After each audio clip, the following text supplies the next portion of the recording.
Hi, welcome to Books with Lexi. In this video, I'm going to be reading some books picked by my local librarians. So my local library has this fun feature, I guess. On their website, you can request a mystery pickup bag.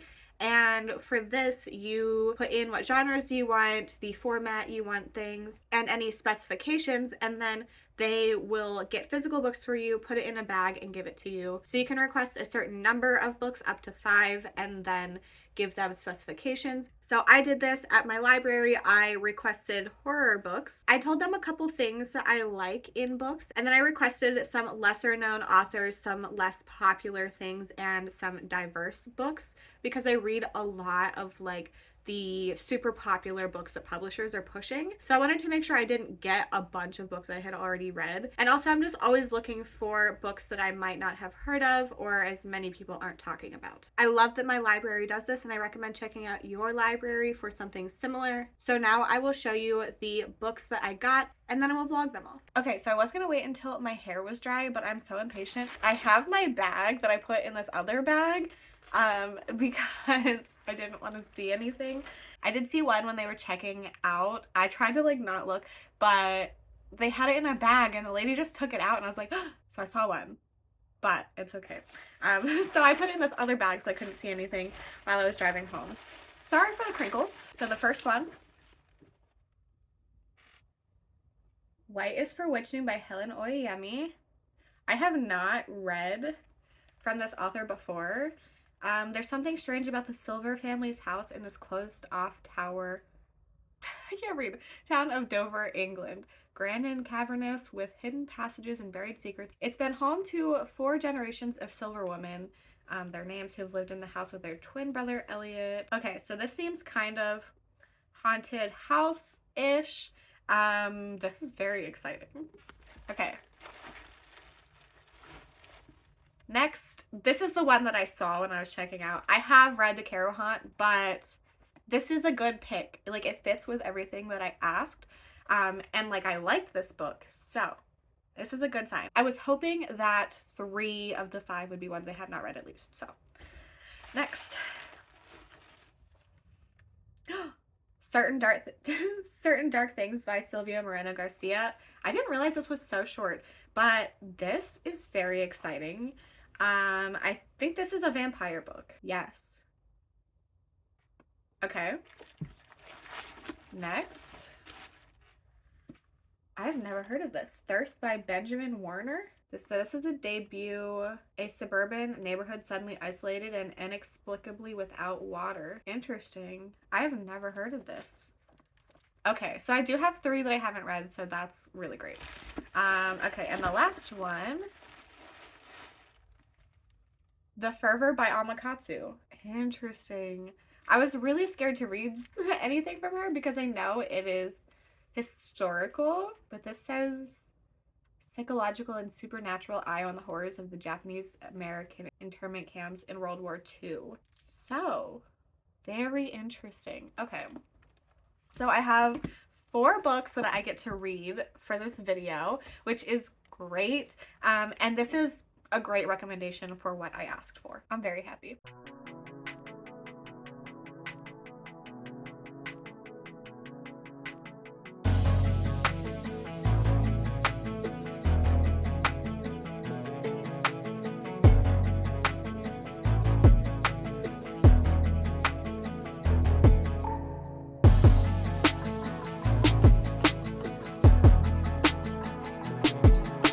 So the first book I'm going to be reading is Thirst by Benjamin Warner. This is like survivalist, kind of post-apocalyptic maybe. The front says, when all water suddenly disappears, only survival matters. So we are literally just following this guy trying to figure out what is going on. So at the very beginning, he is in his car and he's like in traffic for hours and nothing is moving at all.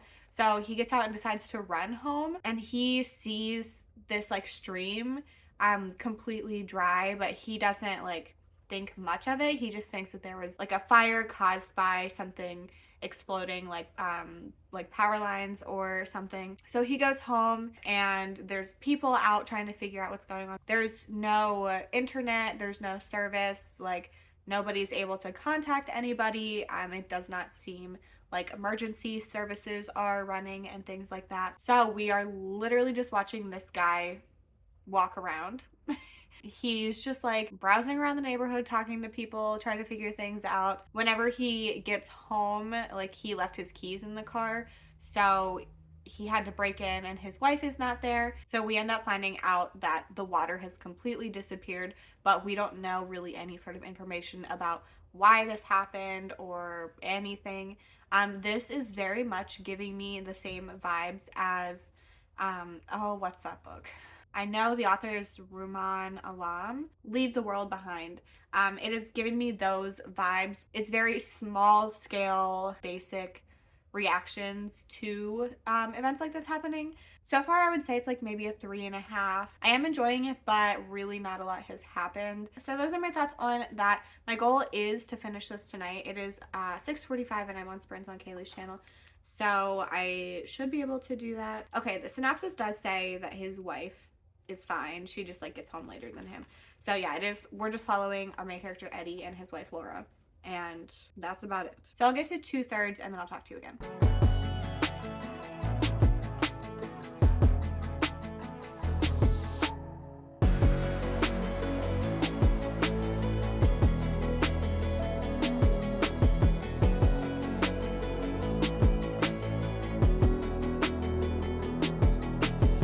Hello, I actually have finished The Thirst.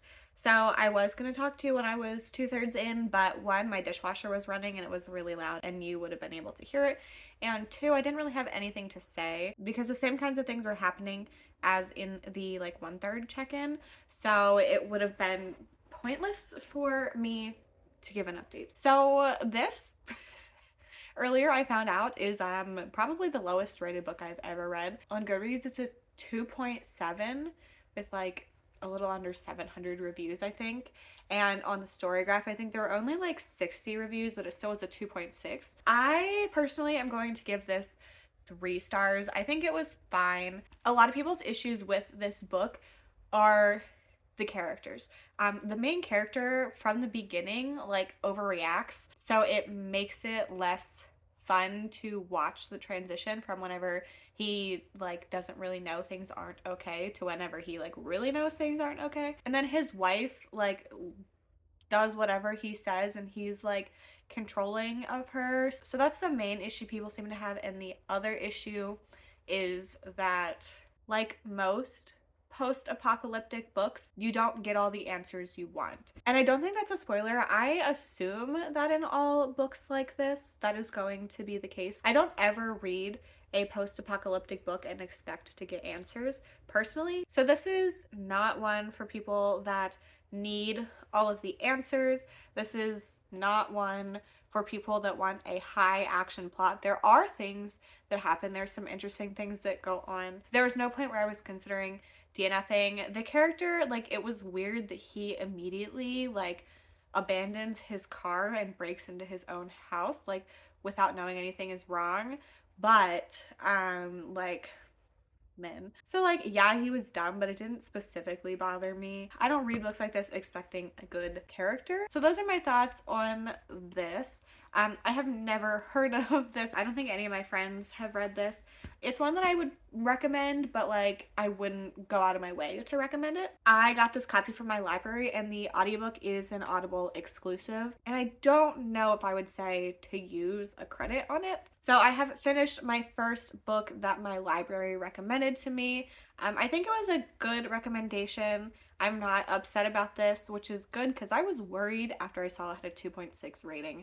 I still would recommend this to fans of that other book I talked about earlier that I cannot remember the name of again. Any sort of general post-apocalyptic fans. But like I also wouldn't say run to pick this up either. So 3 stars for my first book. I'm not sure what I'm going to pick up next, but I'm really excited to get to everything. So I will talk to you soon. I just realized that I matched this book. Okay, now bye. Hello, sorry for the fun angle. My handheld tripod broke and it's just a lot to set up the big one, especially at night because the lighting in here, like I need that for that. Anyway, I am 100 pages into The Fervor by Alma Katsu. This is my first from this author, and honestly, I've been avoiding her books because I know they are primarily historical fiction, and that is the case with this one, but it's not bothering me, but I'm not obsessed with it. So this is set in 1944. It is World War II, and we are following two different perspectives. One is in a Japanese internment camp, and we are following a mother and daughter, and in that, a mysterious disease is starting to spread around the camp. Oh, actually, there's a third perspective. So we are getting a newspaper reporter and a man who at the beginning loses his family in a weird way, all very mysterious. So I'm thinking all of these storylines are going to come together because similar things are happening in all of them. I do want more horror to happen soon. This inherently is horrific because of the time period, but that doesn't make it a horror book because like regular historical fiction is not horror, but there's some like weird things with bugs and yeah, this is inspired by the Japanese spider demon, so that's fun. There's also some like demon stuff in here, possibly, so there's really interesting stuff happening with the horror in here, but I just want a little more of it.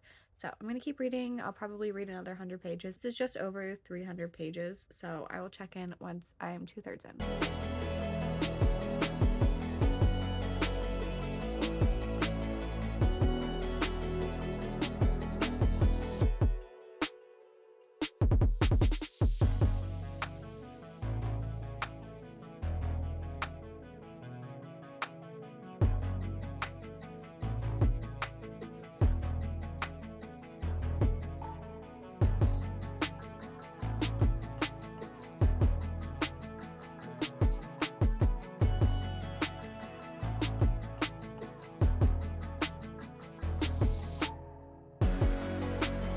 I am 65% into The Fervor, and I'm not sure how I'm feeling about this.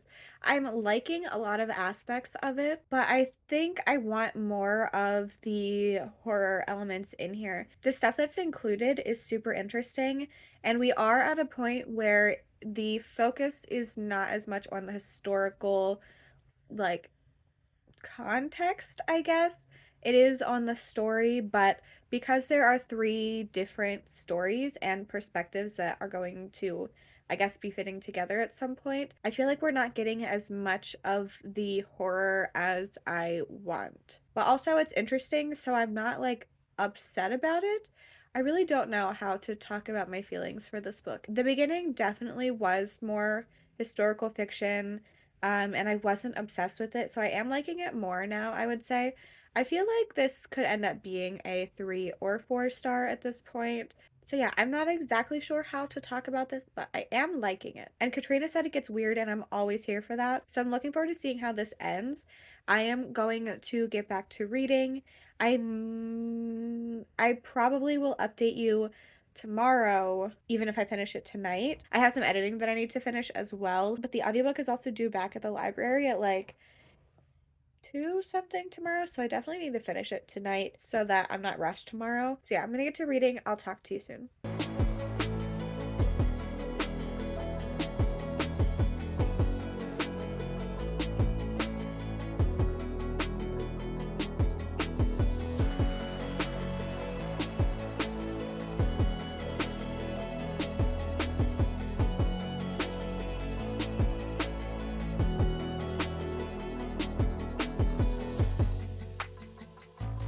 I have finished The Fervor, and I think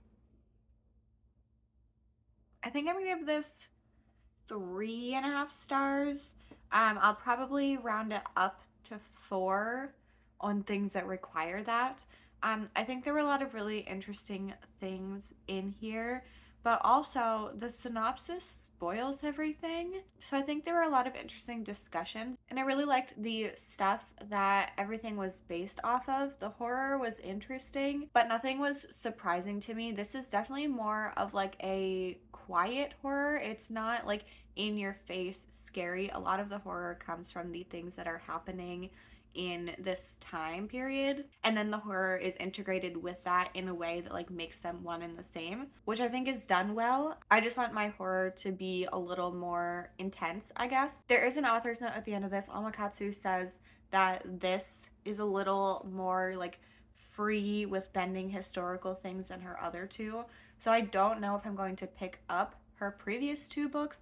I think this is her most recent one, so maybe I will try ones after that, but I think that this was like the maximum amount of historical fiction I would want in my horror. So I think this had a lot of important discussions, and I enjoyed those aspects of it, but also it just wasn't what I personally want for my horror books. So 3.5. Honestly, that's better than what I expected from this. I expected it to be like just boring.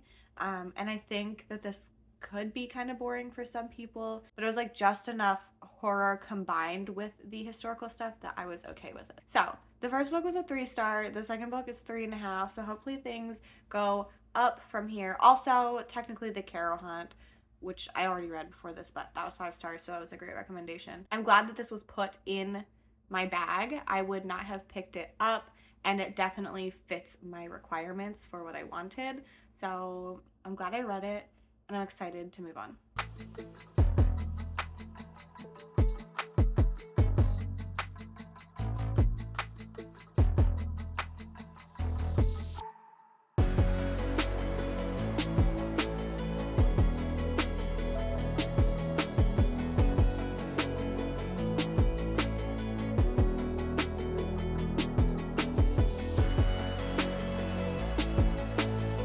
I'm a little over a third into Certain Dark Things. This is set in Mexico City, where it is kind of overrun by vampires. We are following two characters. We are following Domingo, who is a lonely garbage collecting street kid trying to survive heavily policed streets when a jaded vampire on the run swoops into his life. I don't remember how to pronounce her name. It's ATL. And she is a descendant of Aztec blood drinkers, smart, beautiful, dangerous, and he's mesmerized. She needs to quickly escape the city. She's on the run from this narco vampire clan who is out to get her. She ends up teaming up with Domingo. She doesn't really plan to, but ends up liking him, and they are trying to escape. So I am liking it, and I'm finding it interesting, but also, I feel like not a lot has happened. This is noir. What does she call this? Sylvia Moreno Garcia calls it neon noir. It's set in an alternate Mexico City. And this was originally published in 2016, and then it went out of print, and then it became super popular after that. So this was republished by Tor Nightfire. This cover is super cool. I'm just not sure if noir is for me. It's kind of a slower paced, like crime-ish fiction, so I'm not sure how I vibe with that, but like I don't think it's bad at all. It feels like it could be 3 or 4 stars at this point. I'm not sure, but I do know the audiobook for this is due at like 2 in the morning, so I have to finish this tonight. So I will talk to you again soon.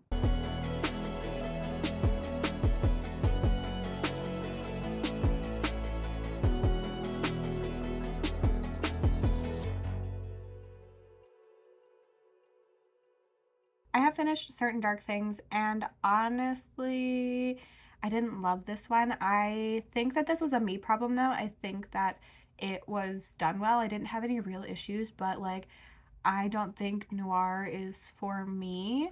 I feel like not a lot happened, and when it did, it was too like actiony, and I just don't care about that. So I think that it had a lot of interesting discussions in here. And I think that it was like objectively done well, but I just didn't love it. So like this vlog is not going well. So I'm so sorry, but that's all I have to say about this, because like I just didn't love it, but 3 stars is still decent. So I think my ranking right now out of the 5, well, the 4 that I've read, the Carol Hunt is at the top. I did not read it in this vlog, which is kind of a bummer, but I had already read it. That was 5 stars. And then I think the Fervor is going to be second, and I gave that 3 stars. And then this, which is also 3 stars, and then the Thirst, which is also 3 stars. So they're like fairly close, but my enjoyment, like that is the ranking. So I only have one more left. I just have to read White is for Witching. That one will probably take me a little longer because I don't have the audiobook for that. But like weirdly, I think I'm most looking forward to that because I've heard some of Helen Oyeyemi's other books are weird. So I'm hoping that one is weird. And I need a win.